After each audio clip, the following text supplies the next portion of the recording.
My mom's from Sweden, and growing up, I always remember her brushing off America as like a baby country. You know, Sweden's been around since the Vikings. In America, you got your 1770 whatever. And I believed this shit. Okay, I believed this shit for a long time. And then I was shocked to discover that America is the oldest country in the Western Hemisphere. That can't be right. And then I looked into it further, and it says America is older than Italy. America is older than Austria, Belgium, Germany. And then I looked around the world and things got weirder. Wait, Norway became a country in 1905? Most countries in Africa started in like 1965 in the 1970s? You're saying my mom is older than the countries of Africa?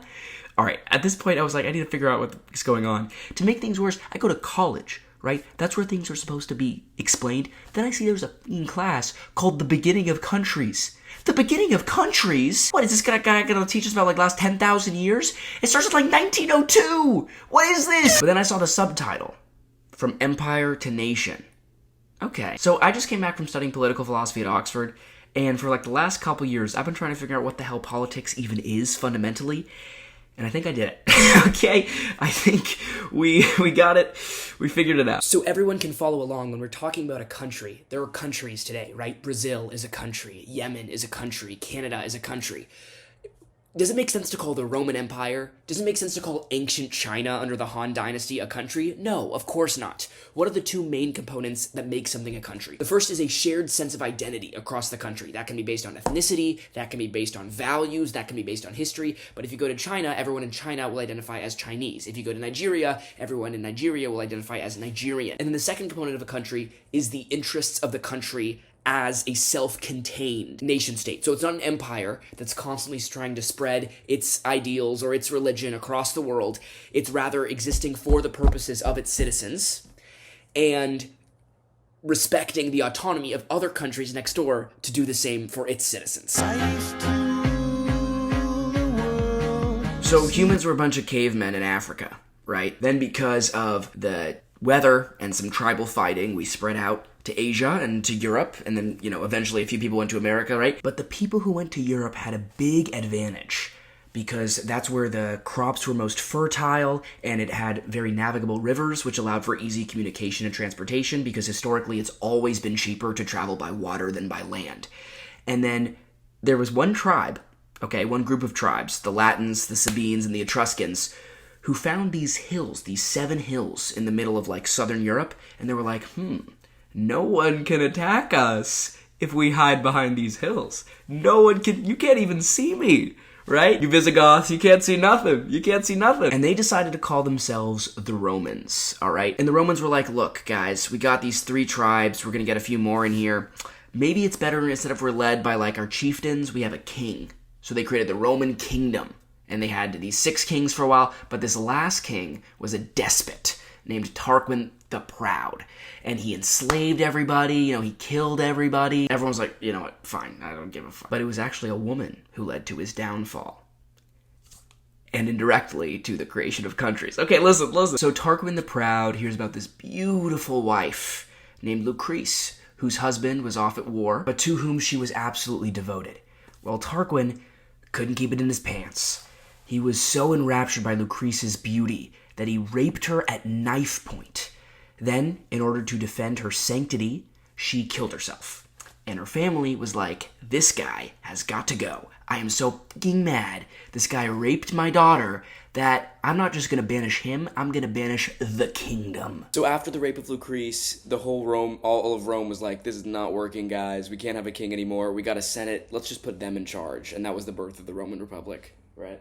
Yeah. So you got the Roman Republic, but they started spreading out, and everyone was like, I don't want to run my decisions through the Senate, whatever, just make me the king or whatever. And that's the Roman Empire. That's where the Roman Empire begins, which starts around 30 BC. And the Roman Empire did great. It conquered everything, but then it fell in 476. Now remember how before the Roman kingdom we were all a bunch of tribes? Right? Well, those tribes were still around. They were lurking in the shadows. And when they saw their chance, when Rome was sort of disintegrating, they all invaded and sacked Rome. And then, and this is what's so crazy, we had this amazing civilization, the Roman Empire, but once the barbarians took over, we went back basically to a pre-Roman civilization. We were a bunch of tribes, almost a bunch of cavemen. Historians estimate it was 1,000 years before the standard of living that had been achieved in the Roman Empire came back to Europe. So when we went back to being tribes again, it's called the Dark Ages, right? 476 to about 800. But there were two things different about this time that we were tribes than the first time we were tribes, okay? The first was that Rome had existed, right? It was gone now,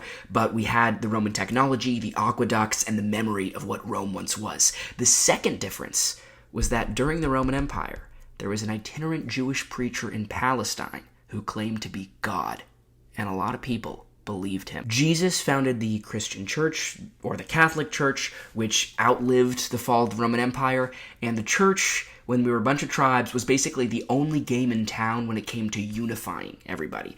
Everyone was like out killing each other, beating the other tribes, but the Catholic Church was like, hey, God loves all. So the Catholic Church preserved a lot of the learning, a lot of the ancient documents of Rome, and they also invented rudimentary forms of science, medicine, hospitals, agriculture, economics. But agriculture was the crucial one because a lot of the monks developed new farming techniques, and the Catholic Church provided like a third of the food for everybody in Europe. And the Catholic Church started to civilize, started to unify Europe over the course of centuries, to the point where you get to the end of the Dark Ages, you get to the Middle Ages, Europe is sort of a cohesive thing, right? Everyone still has their tribal identities, but they're all united in being Christians, and they're all united in deference to the authority of the church. So now that there was some semblance of society, of civilization, people could start thinking about inventions or thinking about tomorrow, and not just worried about getting killed by their local tribe. What really helped was the Catholic Church banned cousin marriage, so people had to start intermingling across Europe. And this is also the reason why you can't tell ethnically a French person from a Belgian person from a Swede, because everybody intermingled in this time. And this is the Middle Ages, and basically everyone's doing great. Like, everyone was Catholic and agricultural, and the church had so unified, so Christianized Europe, that there was no war. What? With the notable exception of the Mongol invasion in the 13th century and the 100 Years' War in the 15th century, all right. There's like 2 million deaths from war every century. Every century for like 500 years. In comparison, the 20th century, last century, saw 150 million deaths from war. So at this point in the Middle Ages, civilization is back, but there's still no countries. So where do these countries come from? To the extent they're political entities, it's things like the Holy Roman Empire, or the Kingdom of France, or the city-state of Venice. People fundamentally don't identify with any of these, though. If you're a citizen of France or the Holy Roman Empire, you're not French, you're not Holy or Roman, partly because, you just didn't know what was going on. There was no telegraphs, there was no printing press, you didn't really know anything that was going on in the world, at least day to day. People identified with their religion as a Christian, with their, local lord in a feudal society, and with their tribal descent. If you were in France, you identified as a Gaul still. And these political entities, they're almost like the UN today. People don't identify as members of the UN, but UN is still the overarching political authority that controls them. It would be like the UN with more control that people don't identify with. You're not a member of the UN if you're an Ethiopian or something. And again, before modern technology, the Holy Roman Empire, even if they wanted to have a totalitarian regime, they couldn't. Because how are you going to administer that Soviet-style authoritarianism that can only exist in the modern world? You don't have the technology to monitor people or keep records of everything that's going on. So these empires, they just let each, region basically govern how they wanted to. So not only did local communities thrive, but local languages thrived. There were so many languages within France, within the Holy Roman Empire, within what we now know as Italy. And people would, stay in their village their whole life. This is why we didn't have last names. We had people identified by their city. Jesus of Nazareth, Leonardo of Vinci, Francis of Assisi. This is all about to change. Something was about to crack unified Christian Europe. In Wittenberg in 1517, a Catholic priest named Martin Luther nails 95 theses or complaints he has about the Catholic Church.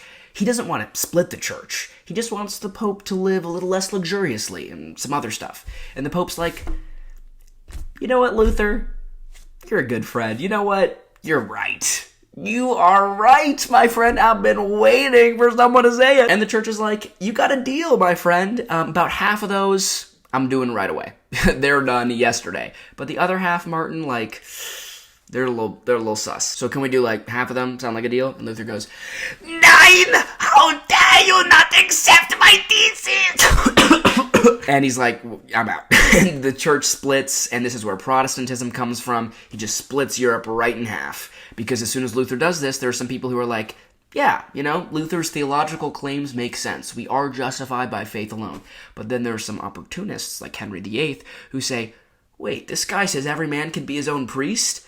Cool! I want to get divorced. The Catholic Church says I can't, so let me just change my religion. I'm the priest, right? I'm going to make my own religion. I'm going to rule over England, so I'll just call it the Church of England. Okay. And that's how Anglicanism, which is still the official state religion of England, started. Then basically half the Western European countries, oftentimes a power grab, shift to Protestantism, and the other half become fiercely anti-Protestant. They stay Catholic. And everybody dies. Just everybody dies. Oh my God, everybody dies. Like, remember how nobody died for 500 years? All those people, now they died. There's the German Peasants' War, the 30 Years' War, the 80 Years' War, the Cologne War, the Huguenot rebellions, and most essential for us, the English Civil War, which was actually between Protestants and other Protestants who thought that those Protestants were too Catholic. So everybody dies. But for our purposes, everybody dies in England, right? Well, there's one guy named Thomas Hobbes, and he's like, oh, fuck, everybody's dead, aren't they? Oh, fuck, you're dead too? What the fuck? He's like, in the past, we all agreed on everything, right? We were like, we want to please God and look out for the common good of society, which is Catholicism, and we all know who God is and what he wants from us, and that was great. Now we don't know anything because we have different beliefs about what God wants, so we can't just do what we all know is good anymore because we don't even know what the good is. So, this is not good. I have a solution. Me, Thomas Hobbes. We've all been killing each other over what government's supposed to do, right?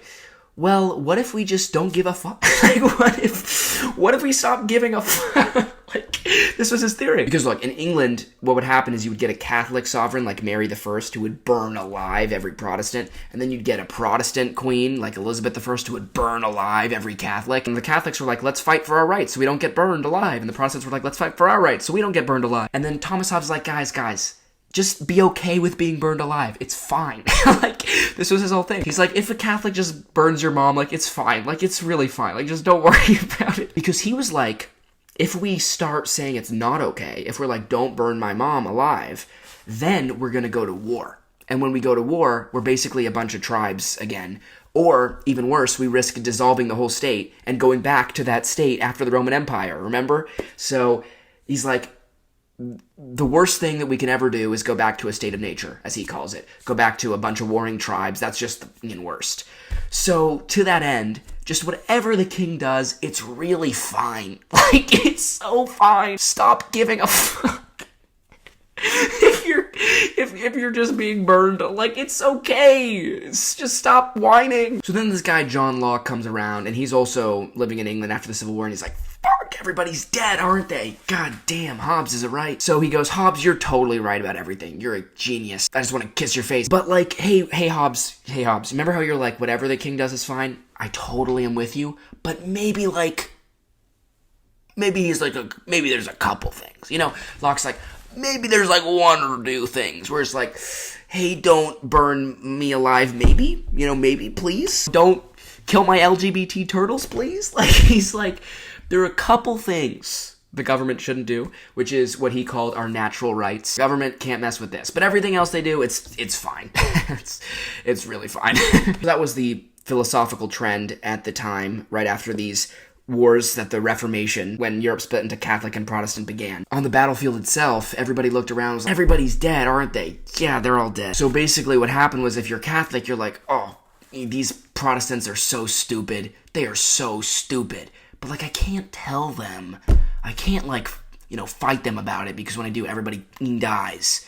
And the Protestants are like, oh my God, these Catholics are so dumb. Oh, they are so dumb. Oh my God, you believe in that, Mary stuff. You are so dumb. But I can't let them know, because when we fight about it, we all die. You know what? So, just whatever. Whatever. I tried to tell these Catholics they're stupid for 100 years, but they didn't listen. And now we're all dead. So, you know what? God, you Catholics are so stupid. Just whatever. I don't give a anymore. Just do whatever you're doing, but do it over there. And this is the translation I gave of something called the Peace of Westphalia, which is basically the Protestants and the Catholics looking at each other and being like, you suck so hard. You're wrong about everything. But I've been trying to fucking fight you about it for 150 years, and it didn't fucking work, and now everyone's dead. So just so we don't kill the last few people who are alive on the continent, let's just agree to, like, know each other's wrong and say whatever about it. So if you're a Catholic country, you can be Catholic. If you're Protestant, you can be Protestant, and we totally want to invade and kill all of you, but, like, we won't because of this Hobbes guy or whatever. I don't get paid enough for this shit. I don't care anymore. Like, that was the attitude of all of Europe, basically. But despite their best efforts, it worked somewhat, but there was still, somewhat some religious persecution for the next 100 years, which caused a few real radical Protestants, called the Pilgrims, to be like, the Protestants of England are too Catholic. So let me go to America. And then, of course, 100 years later, a few elite American political leaders read John Locke, and they were like, this King George, he's violating our natural rights that John Locke said you can't violate, okay? So this guy named Thomas Jefferson, who loved John Locke, was like, I'm going to copy and paste what John Locke said and make a new country. John Locke said everyone should have the right to life, liberty, and property, and Thomas Jefferson was like, life, liberty, and the pursuit of happiness. And already in that phrase, the pursuit of happiness, there's evidence of the Reformation from 200 years earlier, right? Because it's like, in that phrase, you're saying, we don't know what happiness is, or, like, what happiness is for you might not be for me, like, whatever, It's kind of a Westphalian thing, like, do whatever you want. I don't give a 200 years earlier, no one would have talked about the pursuit of happiness because everyone knows what you're supposed to do, everyone knows what would make you happy, and there's no, like, pursue it for yourself type of idea. And the other important factor here in the creation of countries is technology. Thanks to the systems the Catholic Church organized like 800 years earlier, those were starting to bear fruit where the Industrial Revolution was taken off. You had the printing press, so people could finally talk to each other across long distances. And remember how there was no national identity in, like, France or Germany or Sweden or anything because, like, no one talk to anybody outside of their village? Well, now they could talk to people outside of their village, so there started to be a thing as Sweden, as France, as Germany, whatever. People could talk to each other on the other side of the country. And people say the American and French revolutions would not have happened without the printing press, because no one would have known there was something to rebel for, I'm just imagining trying to do the American Revolution without the printing press, and you just go up to your neighbor Bill, and you're like, hey, you gonna go fight the revolution? Bill's like, what? There's a king? What? Bro, I'm trying to get my cheese... trying to sell my cheese today. Also, at the same time, capitalism was expanding people's sphere of awareness because people were trading with different countries, different communities, and finally an emphasis on the printed word, largely driven by the Protestant Reformation, which said everyone should read the Bible and be their own theologian. People were able to talk about ideas, yes, but there also was some coherence in language because people could spread ideas across just their village. But this was only beginning, so at the time of the French Revolution, only 50% of people spoke French in France. The rest of them spoke some tribal language still in, like, almost 1800. The Gauls, like, spoke Gaul. In Breton, they spoke Breton. Technology then takes off and creates the modern world so quickly. So at this point, you're starting to get a coherent group of people who can somewhat be called a country, right? Where, thanks to the printing press and thanks to these ideas of each country being identified as Protestant or Catholic, and also there's some things binding people together and there's a way for them to talk about it, okay? But the other part of a nation that makes it a nation is that it's not an empire, in that it's not trying to conquer everything in sight, right? Like, the reason the world looks on with horror as Russia invades Ukraine is because you're not supposed to do that, according to the Westphalian system. No one looked at Genghis Khan in the Mongol Empire and was like, whoa, dude, leave Turkmenistan alone. And with the Treaty of Westphalia, it kind of works. Like, European countries basically stopped fighting each other, which they loved to do until the French Revolution. Okay, so the French Revolution took the idea of Hobbes and Locke that we talked about earlier and just fucking took that shit to the fucking moon. Okay, they took it to the fucking moon. Hobbes and Rousseau was like, maybe a little bit of equality for certain Protestants, and the French Revolution was like, we're gonna kill all our kings and make every man a king. And it failed, obviously. But Napoleon, who, came on the heels of the French Revolution, nonetheless took these ideals of citizenry, of a country's legitimacy coming from the citizens and not from a king, and spread those all across the European continent as he killed everybody who disagreed with him. By 1820 or whatever, with the Congress of Vienna, basically all of Europe was in agreement. Citizens are in charge. Let's leave it to the citizens. No kings. No kings. At least that idea had begun. And then the final way that European countries cemented their identity, remember, Italy doesn't start until like 1850, okay, as a country, is the scramble for Africa. European countries were like, we can't fight each other anymore, but by this point technology had advanced far enough that European countries started colonizing Africa, and the Dutch started fighting with the English, started fighting with the Spanish, with the Portuguese, and each country where the citizens could know what's going on, right? Because people could read, people could get their printing press. They were like, we got to beat the Dutch, we got to beat the French to like colonize Africa. And so that kind of rivalry where these identities were formed in comparison to the other countries that were colonizing Africa was was like the final development in a national identity. And then of course, because Europe is the dominant civilization, everybody just does what Europe does. So over the next 200 years, the world adopted the Westphalian system, which is why there are countries in Africa that function the same basic ways that countries in Europe, even if it took a little while. So, the Kenyan people have been around for a long time. But Kenya, the country, starts in 1963. Westphalia wins over everywhere. Like, think about these ancient, rich, dynastic histories of kingdoms like Japan or in Africa and Egypt, whatever. They all become modern Westphalian countries in the 20th century. Because Europe won everything. And this finally culminates in the 1990s, where there are people like Francis Fukuyama who's like, history's over. Guys, the Westphalian system won, and it's clearly the best system. So now the whole world follows it, and will always follow it, and we can go home.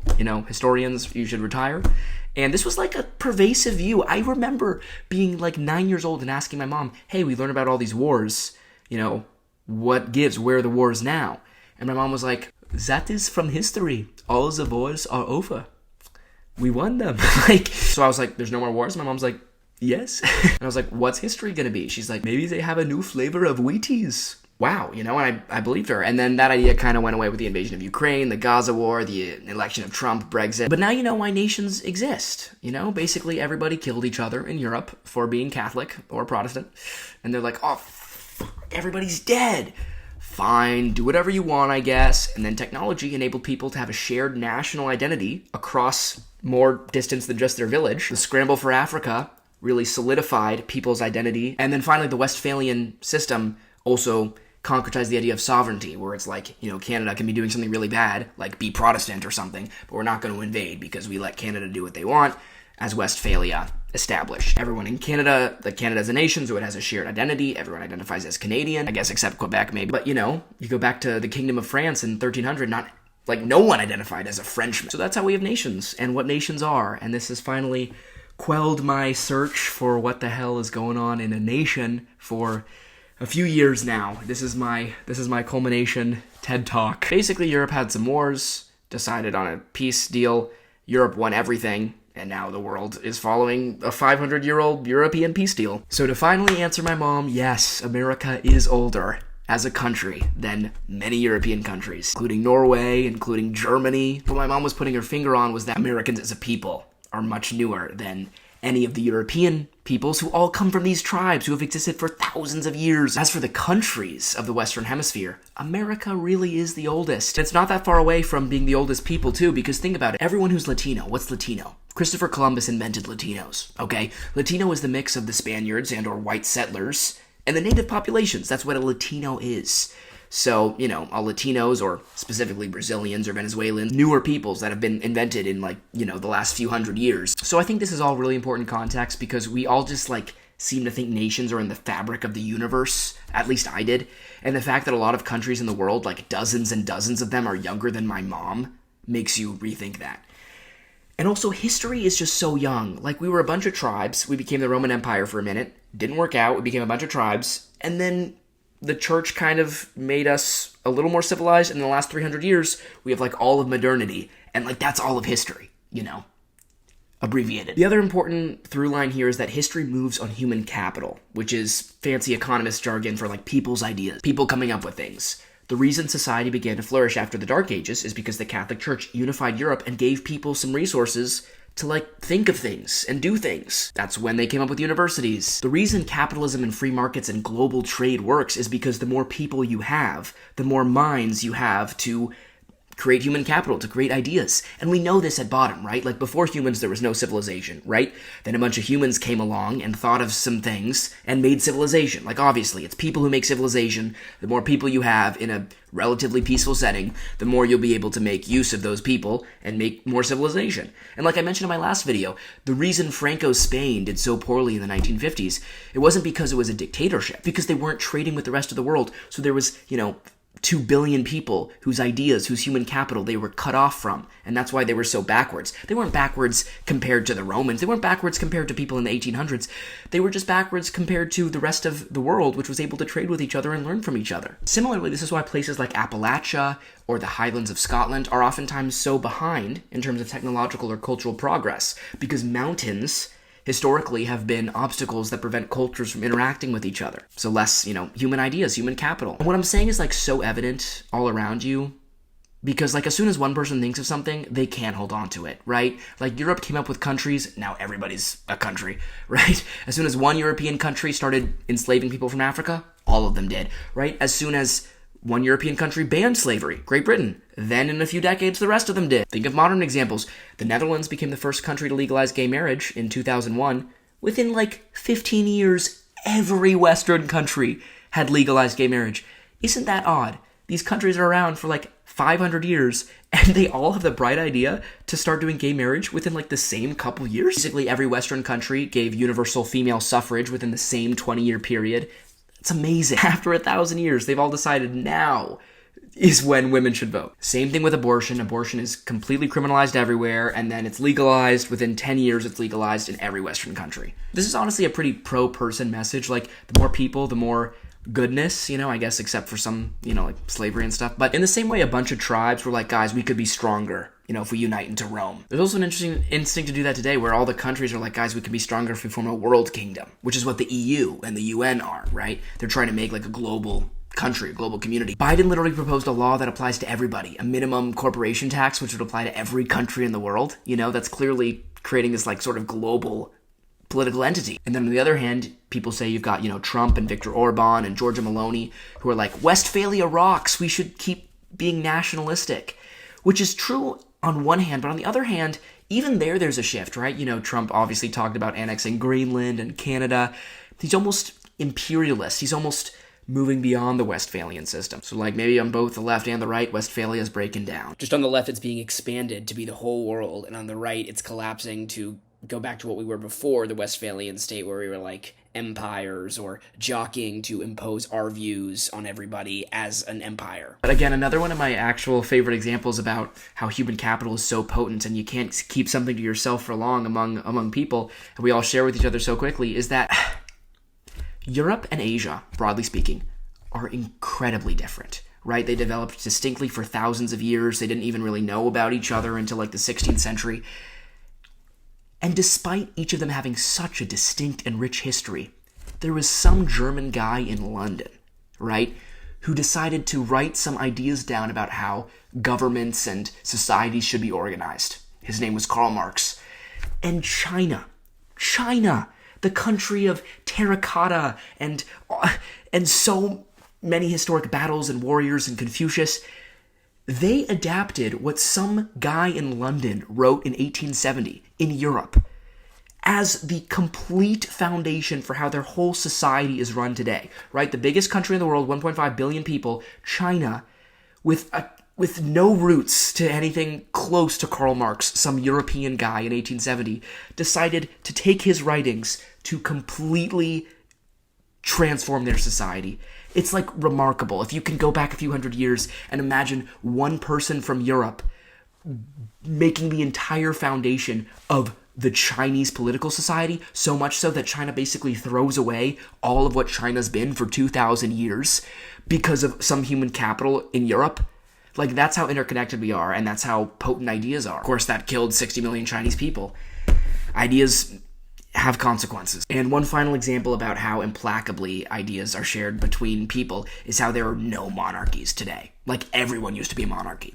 Of course, there are nominal monarchies like Sweden and Norway and England, but the kings hold no power, and there are a few smaller countries like Bahrain and Brunei. But in general, everyone was a monarchy until about 5 minutes ago. Then a few countries, European countries, were let's not do that monarchy stuff. And then within decades, every European country was you're right. And then every major world country was yeah, you're right. So much so that even countries that are much more autocratic than a kingdom ever was, like North Korea, call themselves a people's republic because that idea, that human capital, has completely won on the world stage. It's amazing. You'd think some countries would be we'll be monarchies. No. Like Denmark. What the hell is that?